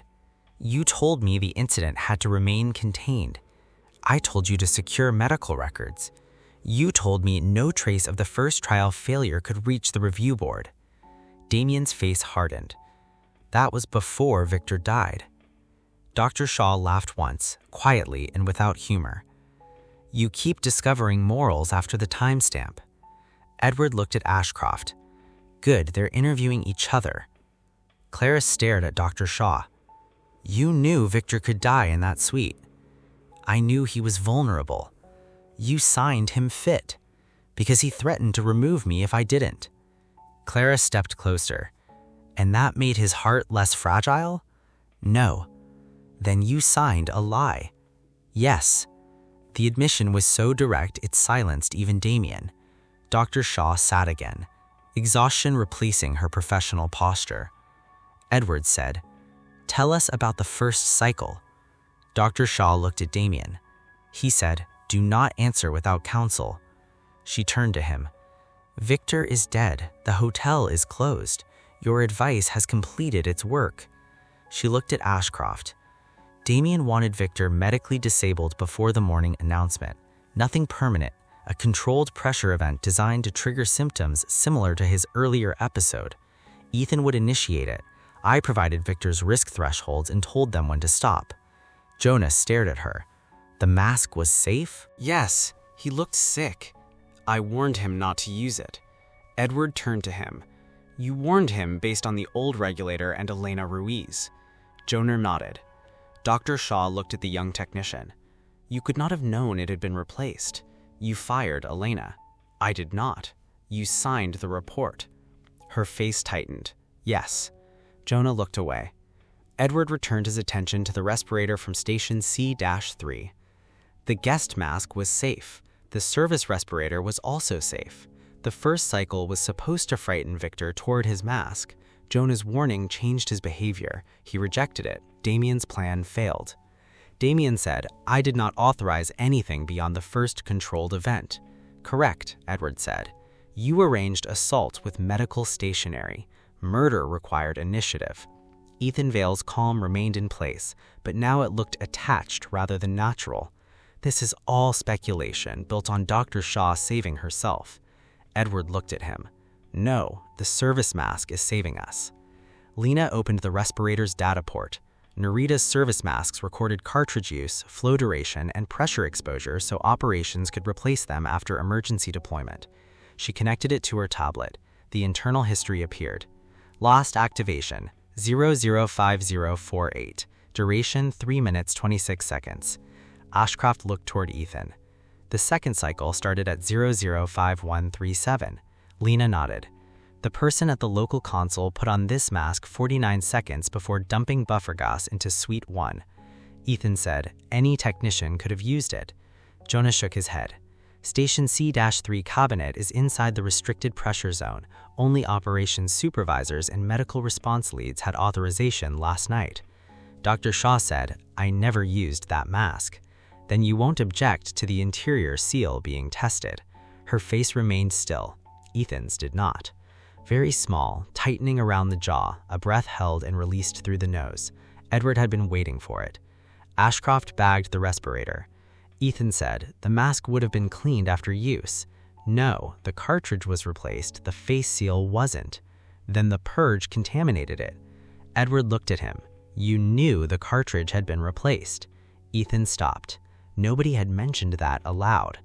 Lena stared at the respirator. The cartridge seal was fresh because someone had removed the used cartridge after the murder, replaced it, wiped the exterior, and returned the mask to the cabinet. But the inner silicone seal still carried moisture trapped beneath its folded edge, skin cells, saliva, sweat, the ordinary human residue left by a man breathing safely while another man suffocated through the wall. Ashcroft said, "That was careless." Edward shook his head. No, it was confident. Carelessness happens before success. Confidence happens after. Ethan folded his arms. "You still have no proof I initiated the second cycle. The local panel used your credential. Stolen. The damaged audio sounds like you. Distorted. The service mask activated before the cycle. Used by someone else. The old regulator was hidden with the rescue blade cut matching your issued tool. Common equipment." Edward nodded. "At individually, everything is common. That is why people like you enjoy systems. A shared credential, a common knife, a standard mask, a routine reset, a minor correction. You turn responsibility into equipment nobody owns." Ethan looked at him without speaking. Edward stepped closer. "But systems have sequence. Damien orders the first cycle. Dr. Shaw gives you Victor's medical limits. You replace the old faulty regulator so the mask will keep him alive. Jonah warns Victor and ruins the plan. Victor refuses the mask, he tries to send the files, he activates the alarm. You are standing at the local console wearing station C-3's respirator. You see that he is still moving. You mute the alarm, you isolate ventilation, then you release heavier inert buffer gas through the low compensation vents." Dr. Shaw whispered, "You knew it would pool." Ethan looked at her. "You explained it during commissioning." Her face collapsed slightly. Edward continued. "The pressure shift drove Victor toward the floor. The ceiling sensor remained normal. The guest panel stayed green. The lower maintenance sensor showed the oxygen collapse, so you removed it from the visible report. Victor fell into the gas layer. You watched the motion indicator. When he stopped moving, you reset the suite." Damien stared at Ethan. "You killed him." Ethan looked at him with quiet contempt. "You started it. I told you to make him ill. You told me to protect the opening. I did not tell you to murder him. No, men like you never say the final word. You hire people who understand the sentence." Damien's face went white. Ashcroft stepped toward Ethan, but Edward raised one hand. "Not yet." She looked at him. "The mask proves presence, not motive." Clara said Victor was going to report him. "More than that," Edward replied. "Victor had found Elena Ruiz." Jonah looked up. "What?" Edward turned to Dr. Shaw. "You tried to purge the service line tonight because it still carried trace residue from the buffer mixture used during Victor's death, but that same signature would match Elena Ruiz's blood gas report, wouldn't it?" Dr. Shaw said nothing. "Her collapse was not a panic attack. It was the first demonstration of the fault. Ethan falsified it. You supported the diagnosis. Damien paid for silence. Victor found the original report and planned to give it to regulators. If he spoke, Ethan did not merely lose his job, he became the man who knowingly left a fatal system active after nearly killing a worker." Jonah said, "Where is Elena now?" Ashcroft answered, "On the surface. We contacted her an hour ago. She kept her medical records." Ethan's calm finally broke, not into confession, into anger. "You have no idea what Victor did. He forced every deadline. He refused every delay. He threatened staff, engineers, doctors. Then when he realized the risk could hurt him personally, he suddenly wanted to become the whistleblower." Edward nodded. "All true." Ethan stared. "And irrelevant." "No, relevant, just not useful to you. Victor was corrupt, selfish, and late to his conscience. He was still alive when you decided the opening mattered more." Ethan looked toward the glass wall of the medical bay. Beyond it, the Atlantic moved under blue lights. He seemed to be searching the water for an exit the hotel had not cataloged. Dr. Shaw said quietly, "Why the second cycle?" He turned on her. "Because he was going to destroy all of us." "No," Edward said, "because he had survived your first solution." The room remained silent except for the pumps and the faint hiss of the respirator on the evidence tray, releasing the last pressure trapped in its line. Ashcroft's phone buzzed. She read the message. "Preliminary swab from the mask seal, enough epithelial material for rapid comparison." Ethan said nothing. "We have your reference sample from the guest safety registration." His eyes closed once. That was not a confession. It was better. It was recognition. Ashcroft stepped forward. Ethan Vale, you are under arrest on suspicion of the murder of Victor Soren, attempted destruction of evidence, falsification of safety records, and related offenses. Ethan did not resist when the officers took his arms. At the medical bay door, he stopped and looked back at Damien. You'll blame me for everything. Damien's voice was low. You murdered him. You built the room. They led Ethan out. No one answered because both statements were true. Dr. Shaw sat beneath the clinic lights, staring at her hands. Damien stood near the glass, suddenly less like the creator of an extraordinary hotel and more like a man who had discovered the ocean was not the largest pressure in the building. Clara watched him with open disgust. Jonah leaned against the medical cabinet, still carrying the guilt of a warning that saved Victor from one trap and left him exposed to another. Edward picked up the unused guest emergency mask from Suite 1, now sealed in a separate evidence bag. Its mixture had been safe. Its valve had worked. Its green light had told the truth. Victor Soren had died because he had been warned not to trust it. Was my message what killed him? Jonah asked. Edward looked at him. No.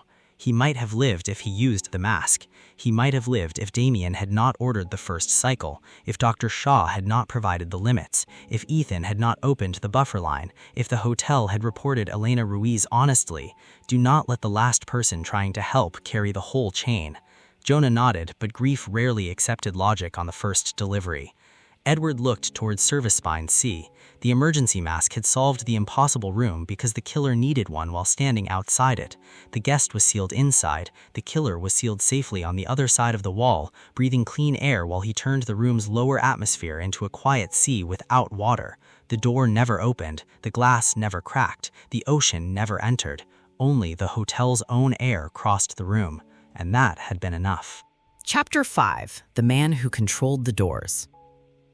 They gathered in Nerida's central control room because that was where the hotel had spent the night pretending nothing was wrong. The room curved around a wall of screens displaying every accommodation ring, pressure chamber, pump line, oxygen loop, service spine, outer camera, evacuation lock, and polished guest corridor in the complex. Green icons glowed across the main map. Suite 1 was now gray under police isolation. Service spine C was red. The surface transfer route flashed amber. Outside the observation glass, the Atlantic remained black and enormous, lit only by the hotel's exterior lamps and the occasional silver movement of fish. Ethan Vale sat between two officers at the far end of the operations table, wrists restrained, face restored to calm through effort rather than confidence. Damien Cross stood opposite him with legal counsel. Dr. Miriam Shaw sat beside Clara Soren, not from friendship, but because no one else wanted the chair near her. Noah Soren leaned against the rear wall. Lena Voss stood by the main systems display with Jonah Pell. Ashcroft remained near the door. Edward Hale stood in the center, where senior management normally addressed staff during emergencies, which seemed appropriate because Nerida had finally found one it could not rename. Damien's lawyer spoke first. My client will not participate in a theatrical reconstruction designed to prejudice any future proceedings. Edward looked at the screens. This room controls pressure, oxygen, doors, alarms, medical routing, and 600 tons of steel below the sea. If you object to theater, you chose an ambitious venue. Damien said, Victor's murder was Ethan's independent act. Ethan looked at him. Independent? Yes. You ordered the first cycle. I authorized a harmless intervention. Edward turned to Damien. Harmless is a word people used when the victim was meant to survive long enough to sign something. Damien's lawyer said, Mr. Cross did not know the system would be used lethally. No, he knew Victor Soren had a cardiac condition. He knew a previous worker had collapsed under the same system fault. He knew Dr. Shaw had provided safe exposure limits. He ordered a pressure event intended to make Victor ill, prevent him from reaching the press, and keep Nerida's opening alive. Damien's face hardened. That is not murder. No, it is only the part of the crime that needed a boardroom. Ashcroft placed printed logs across the table. First, Victor's private medical assessment. Second, the suppressed cleaner incident. Third, the message from Damien to Ethan at 0038. Proceed with controlled interruption. Keep him off the morning announcement. No visible incident. Clara read it once. You wrote that? Damien did not look at her. It referred to a medical observation protocol. Dr. Shaw laughed quietly. No, it referred to the cycle. Damien turned. You designed the limits. I told you what might be survivable under supervision. You took part. Yes. Her answer fell without protection. Ashcroft looked at her. Why? Dr. Shaw stared at the table. Because Victor threatened me. Because Damien said the board would blame medical clearance if the opening failed. Because Ethan said he could keep the exposure below danger. Because Elena Ruiz had already been paid and dismissed. Because every time I said no, someone explained why no was irresponsible. Edward nodded. That is how institutions manufacture consent, one frightened professional at a time. Noah looked at her with disgust. You knew my father might collapse? Yes. And you still gave them the numbers? Yes. Why admit it now? Dr. Shaw looked toward Ethan. Because he used my numbers to know when Victor would fall. Ethan said nothing. Edward turned to the screens. At 0046, Damien's plan began. Ethan entered Suite 1 through the system, not through the door. He placed the room under maintenance isolation, initiated the first pressure compensation cycle, and expected Victor to use the emergency mask. The guest mask was safe because Ethan had replaced the original faulty regulator. Victor would experience dizziness, chest pain, perhaps a manageable arrhythmia. The medical team would arrive, remove him from public view, and Damien would call it exhaustion. Damien said that was the understanding. Edward looked at him. Congratulations, you have successfully confessed to the polite version. Damien's lawyer put a hand on his arm. Too late. Lena brought the system timeline onto the main display. A blue line showed the first pressure shift. Another line showed the guest mask activating, then venting without a sealed face connection. Victor had pulled it free, tested it, and dropped it. Edward continued. Jonah Pell saw the maintenance isolation and sent Victor 2 anonymous warnings. He believed the old defective regulator was still installed. He told Victor not to trust the mask. Jonah looked down. The warning saved him from the first plan, Edward said. It did not kill him. Ethan's voice came flat. It changed the situation. Edward looked at him. Yes, you expected Victor to become medically helpless. Instead, he stayed conscious, recorded the system fault, tried to upload the suppressed reports, and threatened to destroy the opening. He threatened everyone. He threatened evidence. He caused the fault. No, he caused the deadline. You falsified the failure. Ethan leaned forward. Victor forced Nerida open. Every warning became sabotage. Every delay became betrayal. He told us to sign or be replaced. Then he found one report and decided he was clean. Edward nodded. He was not clean. He was merely alive.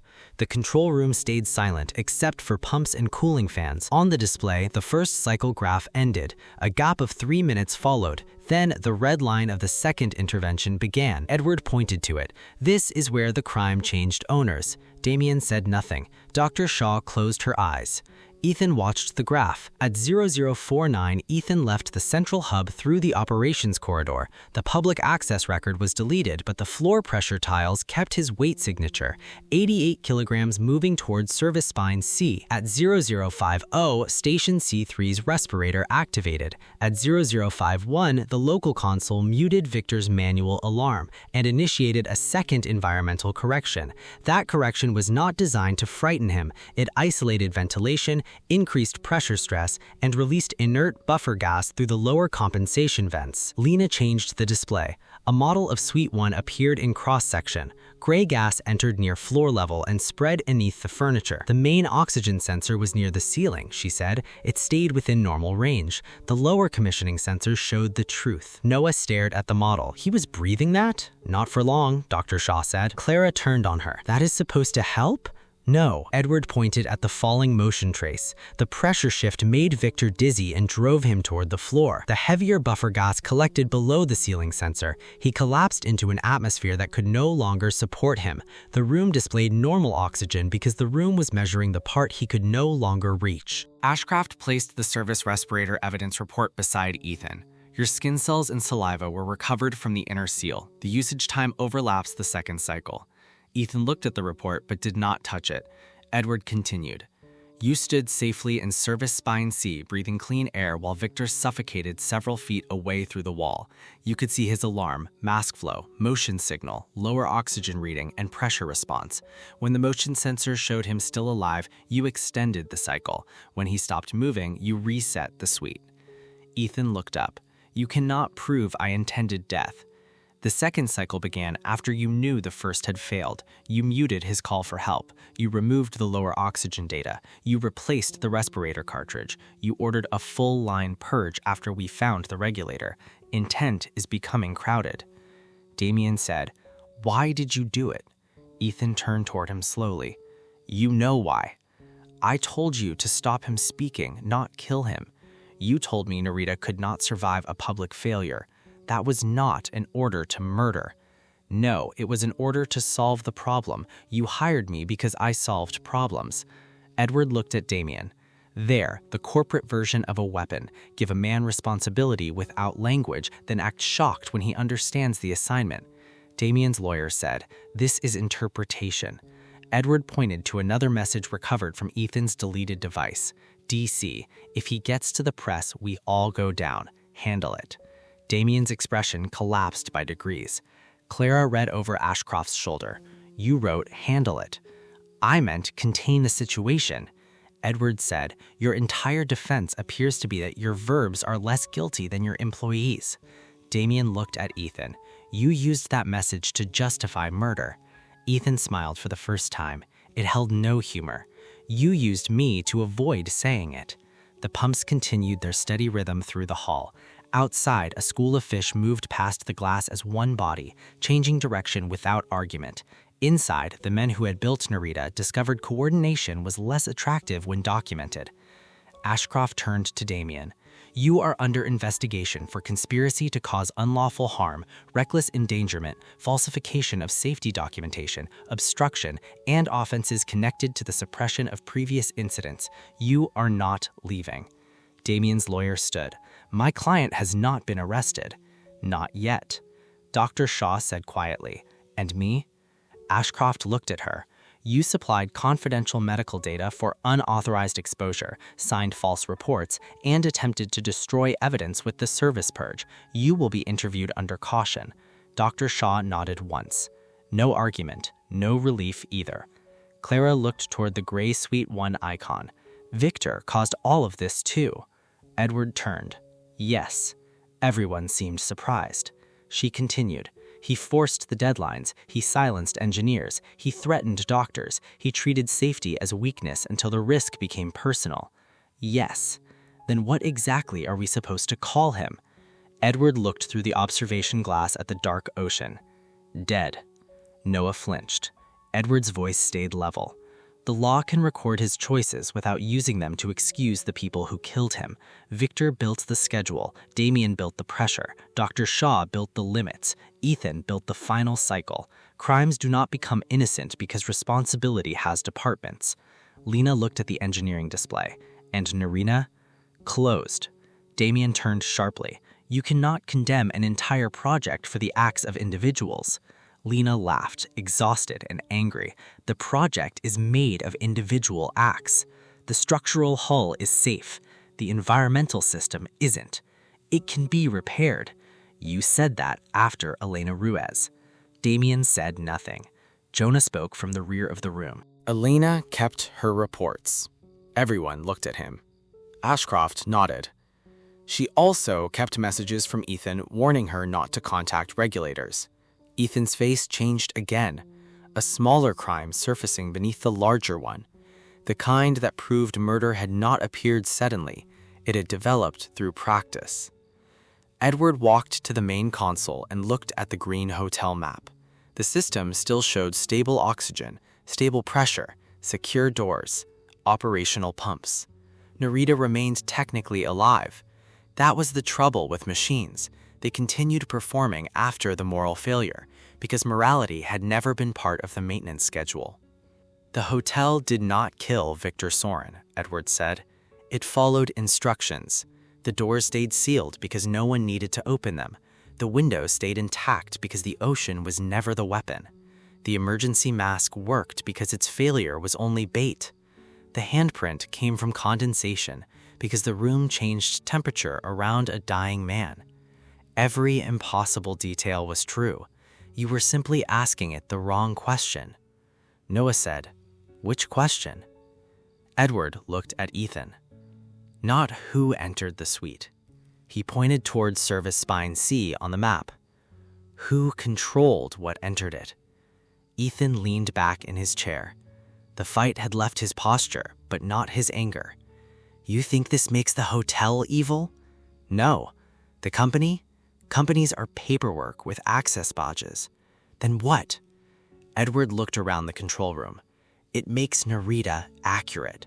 You built a sealed world where every breath depended on someone else's decision. Then you gave those decisions to frightened men protecting deadlines. Ashcroft signaled the officers. Ethan was lifted from his chair. As they led him toward the surface transfer lock, he stopped beside Damien. You'll reopen it. Damien did not answer. You'll change the regulator, rename the incident, replace the board, and reopen it. Lena said, not while I'm still licensed. Ethan looked at her. You signed too. Yes, she said, and now I'm going to spend years explaining why. For once, no one had a clever answer. The officers took Ethan away. Damien remained with his lawyer and 2 guards. Dr. Shaw handed Ashcroft her medical access card without being asked. Clara left the room with Noah, neither touching the other. Jonah stood beside the systems wall, staring at the green indicators as if he had finally understood that a clean dashboard was only a picture of what management wanted noticed. Lena shut down the East accommodation ring. One by one, the green suite icons turned amber, then gray. The lights outside Suite 1 dimmed. Fish drifted away from the window. The ocean reclaimed the darkness around the hotel, without touching the glass. Ashcroft joined Edward at the observation wall. You were right. That must be exhausting for you. The ocean never entered the room. No. The killer used the systems keeping it out. Yes. She looked at the black water. I preferred buildings. No, you didn't. No. Behind them, Nerida's alarms began announcing controlled evacuation in a calm female voice. No panic, no danger. Proceed to the nearest transfer lock. Staff will assist. Everything was phrased beautifully. Edward listened, then looked toward the sealed suite where Victor Soren's wet handprint still marked the glass. The ocean had never lied. It had pressed against Nerida with the same honest weight from the moment the first module touched the seabed. Epilogue: The water outside. Nerida remained underwater for another 11 days, empty except for police teams, engineers, insurers, environmental technicians, and lawyers who arrived in such numbers that the surface platform briefly became the most expensive waiting room in the Atlantic. The guests were evacuated before noon on the day of Victor Soren's death. Some left wrapped in emergency blankets despite having suffered nothing colder than inconvenience. Others demanded refunds before reaching the shore. One member of parliament gave a statement about courage, innovation, and confidence in British engineering, then quietly asked whether the return vessel could travel above water. Nerida's launch banners were removed from the marina by evening. The official website continued accepting reservations for 3 hours after the murder arrest because nobody in public relations had permission to press the correct button. By sunset, every promotional photograph had been replaced with a statement describing the death as an isolated operational event. By midnight, the word isolated disappeared after investigators connected Victor's death to the collapse of Elena Ruiz, 2 concealed mask line failures, 6 falsified pressure reports, and 14 engineering warnings marked resolved without repair. The hotel had not suffered one isolated event. It had suffered a management style. Ethan Vale was charged with murder, destruction of evidence, computer misuse, falsification of safety records, and attempting to conceal a previous workplace incident. The rapid forensic comparison from the service respirator placed him at the local console during the second cycle. His skin cells were trapped beneath the mask seal. Fibers from his operations uniform matched the thread beneath the console hinge. The sole of his spare deck shoes matched the partial print near the medical hatch, explaining why the first inspection had found a mark too small and smooth for his safety boots. His deleted handset yielded the local override sequence, photographs of Victor's medical thresholds, and a draft incident report created 17 minutes before Victor collapsed. It described a fatal cardiac event during an unscheduled guest misuse of emergency equipment. Ethan had prepared the accident before completing the murder. Investigators considered that impolite. He did not confess. He said Nerida had required impossible decisions. Victor had created the danger, Damien had demanded control, and every person involved had known what was being protected. None of this was entirely false. It was merely arranged to make responsibility look communal enough that murder might become administrative. Damien Cross was arrested 3 days later.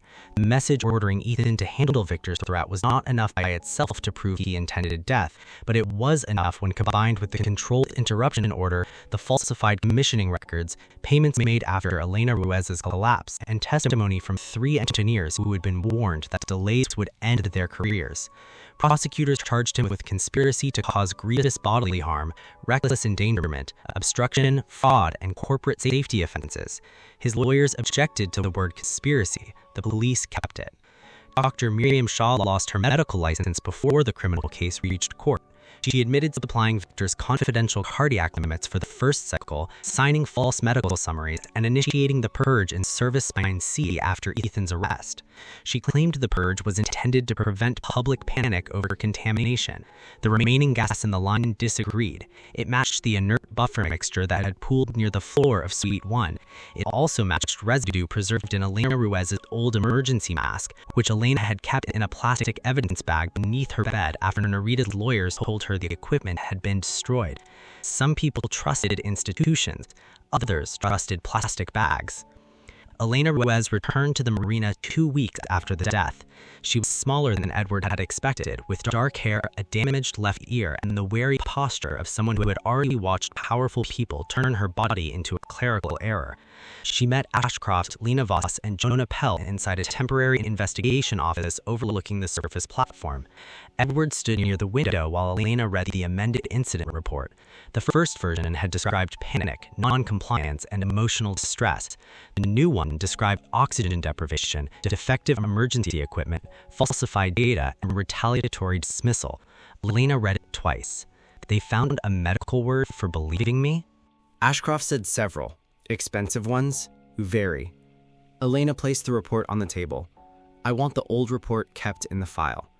Lena looked at her. Why? Because that is what they did. If you replace the lie, people will think the truth was always there.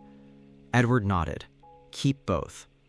The compensation agreement offered to Elena contained 7 figures, no confidentiality clause, and language written by people who had recently rediscovered humility through criminal exposure. She accepted the money and refused the apology drafted by Nerida's former board. It says they regret the distress caused. They nearly killed you, Jonah said. Yes, but apparently distress was easier to ensure. Jonah looked down. Elena studied him for a moment. You found me. I signed the corrected report. You were 21 and frightened. I was still there. So was I. He struggled to answer. Elena folded the new report. Do better next time. Jonah nodded. I will. That is more useful than looking guilty. Lena Voss became interim technical custodian of Nerida, a title that sounded prestigious until one learned it involved documenting every defect in a closed hotel while prosecutors photographed the walls. She suspended the entire emergency compensation architecture, ordered independent inspection of all pressure systems, and sent copies of the original engineering warnings to regulators before anyone could ask her not to. The board attempted to remove her. The board was removed first. 4 members resigned, 2 claimed poor health. 1 discovered an urgent interest in overseas philanthropy. The company's insurers appointed external administrators who spoke gently and froze every account. Nerida's death surfaced faster than its guests had. The hotel had been financed through overlapping loans, advance bookings, government development grants, and investor guarantees built around an opening date that could not move without collapsing the structure above the structure. Victor had forced the launch because delay meant financial exposure. Damien had concealed the defects because exposure meant failure. Ethan had falsified the reports because failure meant prosecution. Each man had treated the next consequence as more dangerous than the machine beneath the water. Eventually, the consequences reached the same room. Victor Soren's funeral took place on a gray morning beside the sea. The service was private until someone leaked the location, after which it became private with cameras. Business partners described him as visionary. Former employees described him more accurately in nearby pubs. Clara stood beside the grave in black, expression unreadable. Noah delivered the only honest speech. He said his father had been brilliant, cruel, generous when watched, loyal when obeyed, and terrified of being powerless. He said Nerida had helped build Nerida, helped hide its risks, then tried to expose those risks only when he understood they could kill him personally. He said none of that justified what was done to him. The press quoted the final sentence and removed the rest. After the funeral, Clara gave Edward a small encrypted drive Victor had hidden inside a cufflink box. It contained duplicate safety reports, board correspondence, and his planned announcement. Victor had intended to present himself as the man who discovered Nerida's defects and stopped the opening. His draft statement did not mention engineers had warned him months earlier. He was going to save everyone from the deadline he created, Clara said. He liked complete stories. He liked being the hero. Most people do. He simply had better lighting. Clara looked toward the grave. Did he know Ethan would kill him? No. Did he know Damien would try to make him ill? Probably not. Then why make copies? Because he trusted them exactly as much as they trusted him. She almost smiled. That sounds like Victor. Noah inherited his father's shares, but not control. He voted to dissolve the private opening consortium and release all technical records. Lawyers advised against it. He did it while they were still explaining the risks. Edward approved of the timing. Jonah accepted a position under Lena after refusing twice. On the third offer, she raised the salary and added independent reporting authority. "You think a title will make you brave?" he asked. "No, I think access to the logs will make it harder for cowards to edit you." He accepted. The wet handprint on the glass of Suite 1 remained until the final forensic survey ended. By then, the moisture had long vanished, but oils from Victor's skin still responded beneath angled light. The mark became the most photographed piece of evidence in the case. Newspapers called it the final hand of a drowning man. Television documentaries described it as a message from the deep. One presenter stood dramatically on the marina and claimed Victor had reached toward the ocean in his last moment, as if asking the natural world for help. Edward watched the clip without sound and decided that television improved when prevented from explaining itself. Victor had not reached toward the ocean. He had reached for a cold surface because he was dizzy, frightened, and running out of breathable air. The truth was less poetic and more terrible. Nerida itself could not be raised without dismantling it. For months, the empty structure remained anchored to the seabed while courts argued over ownership, insurers argued over liability, and marine engineers argued over whether repair was economically sane. The exterior lights were reduced to navigation minimum. Most of the accommodation rings went dark. Fish continued gathering around the remaining glow. Small crabs moved across the foundation plates. Sea growth formed on the support braces. The ocean did not care that the champagne bar had closed. 3 months after the murder, Edward and Ashcroft returned for the final police release inspection. The descent was quieter than the first. The submersible pilot had stopped delivering speeches about triple redundancy. Nerida appeared below them as a dark shape, with only the central hub and service beacons illuminated. Without the guest lighting, the hotel looked less like a palace and more like what it had always been, a machine sitting somewhere human lungs did not belong. Inside, the corridors smelled stale. Furniture remained under protective sheets. The restaurants were empty. Menus still listed oysters, aged beef, and a dessert named The Last Breath, which had been removed from marketing materials for reasons even public relations could identify. Suite 1 had been stripped of evidence equipment. The bed was made. The whiskey bottle remained sealed in storage. The environmental panel was dark. The panoramic windows showed only black water and the faint beam of an exterior inspection lamp. Edward stood where Victor's body had been found. Ashcroft checked the release form. They're selling the structure. To whom? An oceanographic research foundation. Scientists? Yes. That may be Nerida's first encounter with people who respect warning labels. They plan to remove the luxury suites and convert the Eastern Ring into laboratories. Good. Fish deserve professional observers. Ashcroft looked at the glass. The handprint's gone. The hand is buried. You know what I mean. Yes. She studied the dark water. Do you think they'll ever reopen part of it? Eventually. After all this, people reopen mines, factories, towers, ships. Buildings have excellent publicists. Memory has poor funding. The outer inspection light moved, revealing a large shark passing close to the hotel. It glided through the beam, pale underside flashing, then disappeared beyond the curve of the hotel. Ashcroft watched it go. That's the one everyone kept seeing. Unlikely. Sharks lack a strong commitment to continuity. You have no poetry in you. I have some. I store it safely above sea level. They returned through the silent East Ring corridor. At Service Spine C, Lena had left a temporary sign on the sealed hatch. No system is safe if its records can be cleaned. Below it, Jonah had added in smaller handwriting, and no, automated correction is not a diagnosis. Edward approved of both. At the central hub, Ashcroft completed the release paperwork. The hotel's final active control screen showed outside pressure, interior pressure, hull strain, oxygen in the occupied sections, and weather above the surface. Every reading was stable.